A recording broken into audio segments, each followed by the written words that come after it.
Hi, I'm Derek Landy. I'm here on Forbidden Planet TV to talk about my new series for Marvel, All-Out Avengers with Greg Land. And yeah, just here to babble on incoherently.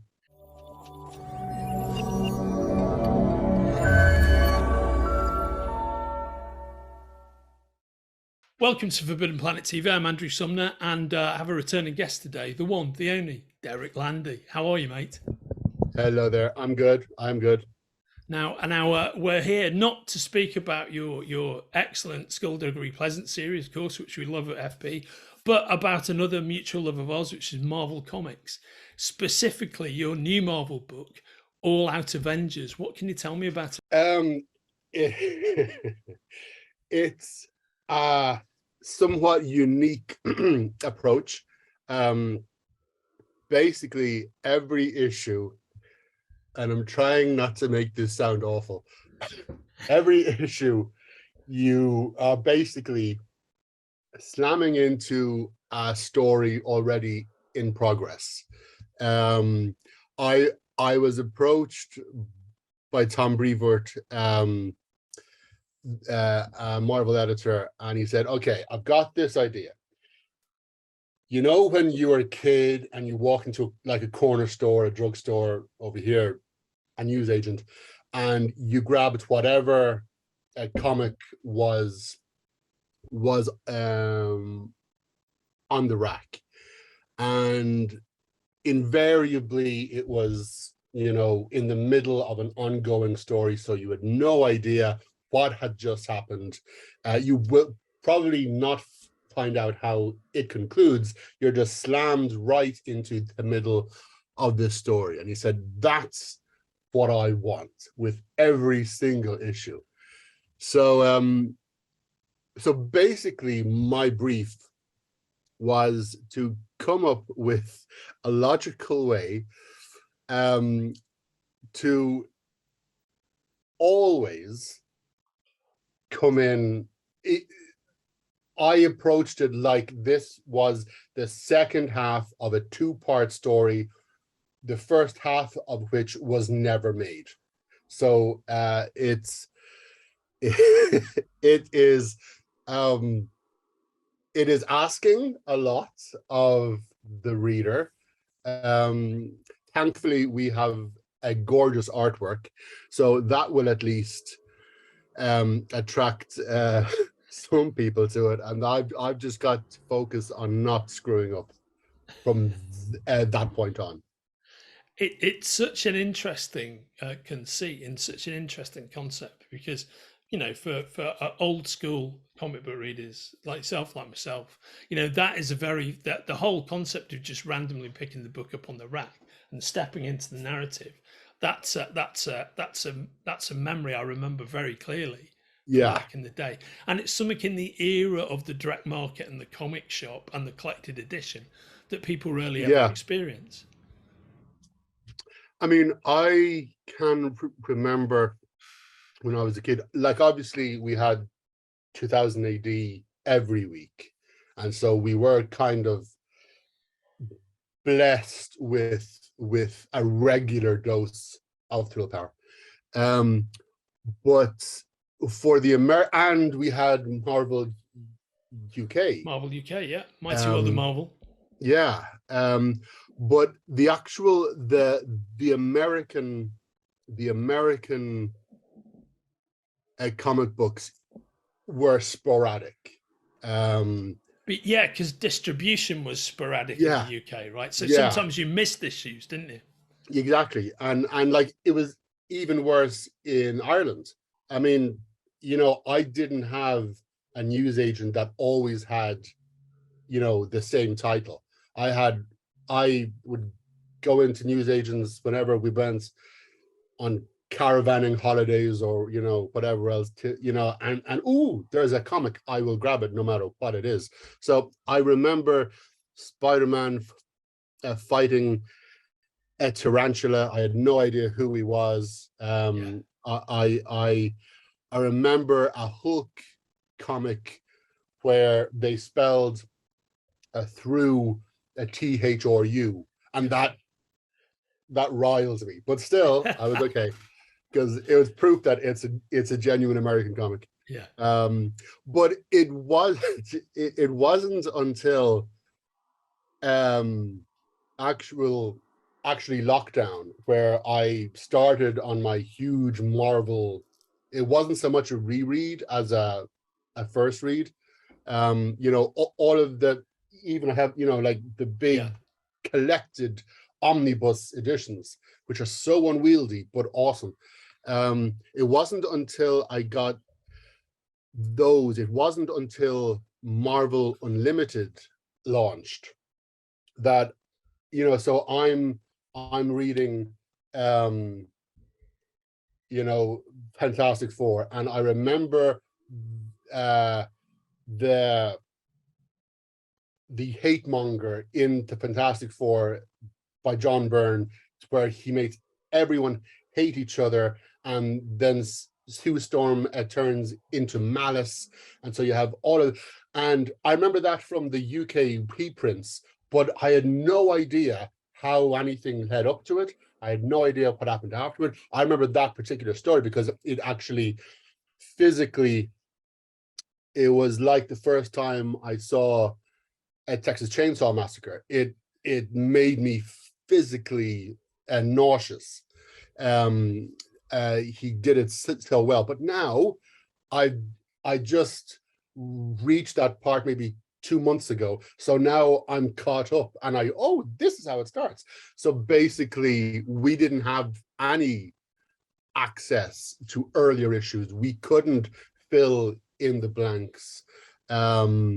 Nowadays, thankfully, we do, but there is a certain I suppose romanticism to those early days of only having one issue in a series, because it allowed the characters, the stories to exist beyond the issue.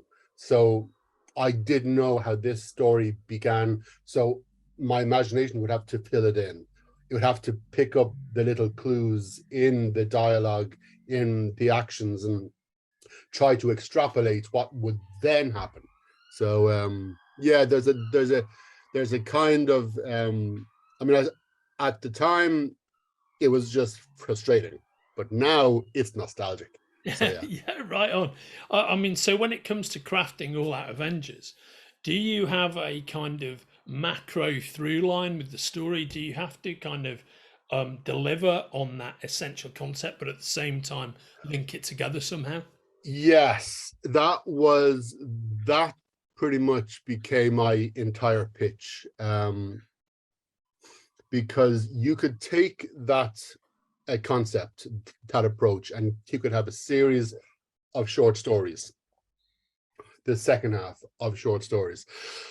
And on one level, that's great because I can have basically All Out Avengers is a series of final acts. It's a series of third act climaxes, where I can have alien invasion, I can have invasion of the body snatchers, I can have whatever concept I want, and I don't have to set it up, because we don't even have a previously on. So I don't even have to make up what previously on would have been. So I don't have to explain anything. I can just have a concept and boom, there you go. And the reader will pick it up as they go. The disadvantage of that, and the disadvantage of and the danger of this concept is, I suppose there is a heightened risk of, hello cat, my cat came in. Hello sweetheart. Hello. This is Bowie, Hey, and Bowie. Bowie's a star, aren't you? Yes. um the danger with the concept is that without the continuity that as comic readers we are now expecting, um, because this is how comics have evolved since those early days, and this is how comic readers have evolved. We expect, even with a series as this is of one-shot adventures, we are expecting an overall arc, something to tie everything together. It's the sense of completion, it's the sense of a coherency that we kind of demand now. So the trick is to deliver on the concept of a series of second parts of two-part stories, but also to link it up into one narrative. And without giving away too many details, my pitch kind of solidified around the idea of, okay, if every issue the reader is going in cold and we have to kind of figure out what happens and just enjoy the ride from there on out, how about if the characters are pretty much in the same boat? And so they start to realize that, wait, can you remember how we got here? Can you remember how this started?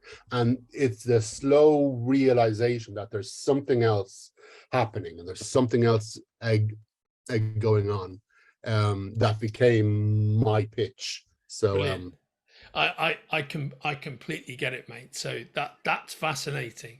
So it all is not what it seems when you're jumping in the first place. yes, yeah, Yeah. as much as possible. I mean, it's, and for me, writing each individual issue, it's just a case of, because Tom, I asked, okay, so who do I have to work with? And he goes, well, this series, even though it's very odd, is in continuity. So your core Avengers group is the Avengers that we see now in Avengers. But he said, because you're able to, because of the very nature of the idea, you are free to feature any character who has called themselves an Avenger, from back in the 60s till now. So, I mean, and the idea is, as long as you have 2 or 3 Avengers in a book, you can have whichever 2 or 3 Avengers strike your fancy. So, I start off absolutely with Captain America and Iron Man and the core group. But then I put in, in further issues, there's Spider-Man, there's Spider-Woman, who for some reason I adore writing. Yeah. I didn't realize how much of a fan I was until I got the chance to actually write her. It has been really nice so far. Mate, I can't think of anybody who's better for this assignment than you, mainly because with your Marvel work, what I really get a sense of when I read it is just the complete joy in the moment you have of writing these characters. And, I know that you're steeped in your Marvel history and your Marvel fandom, but I get a real sense of how much you're enjoying it when I read your Marvel stuff. Oh yeah, yeah. It is a dream come true, and I have, and I'm just okay. Before my Marvel work, I had been trying to get into the comic business, and I'm an author. I've got 20 books. I'm on the bestseller lists. I'm a big deal in books. In comics, I'm nobody. I am on the bottom rung of this ladder. And so once I realized, oh my God, I like none of my of the reputation that I have garnered is going to do me any good here. And so I just got in because a Marvel assistant editor who is now an actual editor, Alana Smith, she read Skulduggery and she sent me like a tweet one day, if you ever want to write for Marvel. And so, yeah. And That so, must have been an amazing moment getting that oh message. my God. It was completely out of the blue as well. Yeah. So I have never, and this is so basically me in my professional capacity and my agent in her professional capacity, we've been trying to find a way into the comics world for years before this. And then suddenly there's a knock on the door and it's the comic world. And since then, I am, because this isn't my day job, I'm not, constantly pitching. I'm not, my livelihood does not depend on comics. And so that allows me, it on one level is really handy because my God, if your livelihood depended on comics, then dear Lord, it's so unpredictable, so uncertain. But the opposite side of that is that my ambition, I think, has been slightly less because I'm too respectful of the Marvel universe. I'm too respectful of what other teams are doing. And this has been a constant thing from Black Order to Falcon and Winter Soldier to Captain America, Iron Man, too respectful of what other people are doing. And so I don't go, okay, I want this villain because someone else might be dealing with this villain. And I don't want to step on their toes because I feel they are the proper creators. And I'm just a guest star for this time period. So my ambition has never been I've never allowed my ambition to take hold. And when I say ambition, I don't mean career ambition or it's story ambition. Yeah. So how big can I go? And I've always kind of boxed myself in. No, I can only, my story cannot have an impact with anyone else because that might interfere. Because that's how I thought things were done, because I thought once you start with Marvel have their plan and everything lines up with their plan, and so you can't really veer out of your lane. What I've realized is that there are certain things absolutely which are locked in years in advance, and so you can't use the Punisher because in 2 years' time we're going to have this revamp, and you can't use this and you can't use that. But everything else, everything outside of their big plans, you can do whatever you want, and they will incorporate your changes into their big overall universe. So I realized that I had been curtailing my story ambition unnecessarily. I could have gone bigger and bigger and bigger, and that's what I'm trying to do with All-Out Avengers. And I asked them if I could use one character, and I was astonished that I was allowed to. I'm not going to say who it is, but I was just wow. So yes. Oh, mate. Yeah. Well, when we get to that point, when you're like a astonishing character use kicks in, I hope everybody watching this gets that light bulb moment where it's okay. There they are. There they are. I mean, it's so great hearing you talk about it. It's so great seeing you so energized about it. And this has been Derek Landy talking about All-Out Avengers, which you can order from the links attached to our conversation. And I can't wait to dig into it, mate. I'm very excited. Thank you very much. I hope you like it. If you're enjoying watching Forbidden Planet TV and you're enjoying watching us talk to the world's most interesting and accomplished filmmakers, authors, artists, musicians, creators, subscribe right here. See you soon.